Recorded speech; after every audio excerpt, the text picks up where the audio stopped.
Is there a place for self-disclosure in motivational interviewing?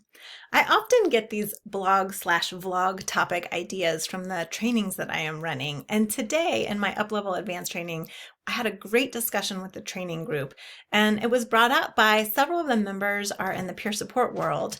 And they had this question like, how does motivational interviewing really meld with this peer support model? When we are a part of that relationship building is exchanging stories and sharing in that process. So we posed this question in our small groups, had some breakout discussion, and here are some of the points that I am going to bring back to you from those small groups.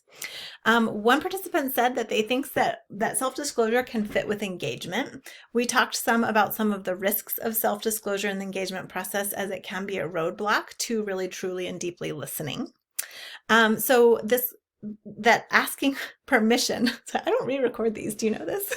Asking permission can be really helpful in that process as well, like saying, would you like to hear a little bit about my story or a little bit of my experience? So it's always a good idea to check in and ask permission first.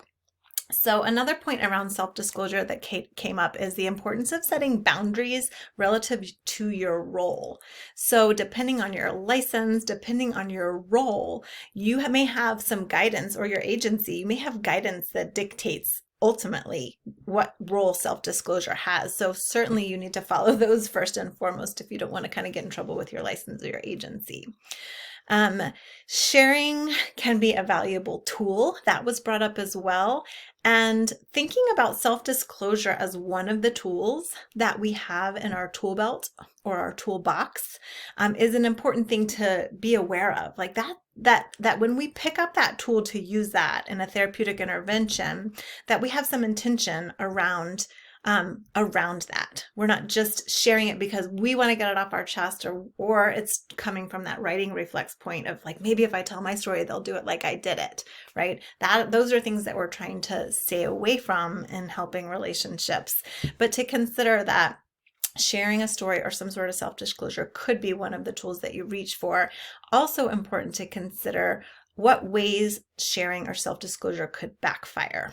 So that was also brought up by participants, and thinking it really through, talking with a supervisor or colleagues to think about, what's my intention of this share? How might it be helpful to the relationship or the client? How could it be hurtful or harmful?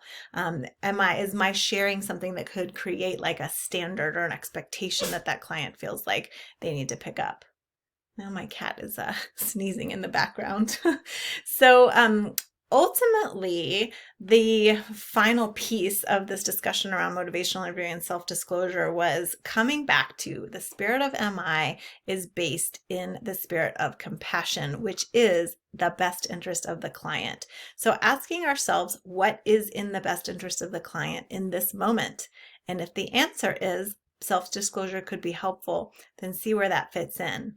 But if this self-disclosure is about something that may not be in the best interest, might be a good idea to pause, think on that, and talk with somebody about it to flesh it out a little bit more. All right, just sharing some conversation from today and some thoughts around self-disclosure and motivational interviewing. Would love to hear your experiences.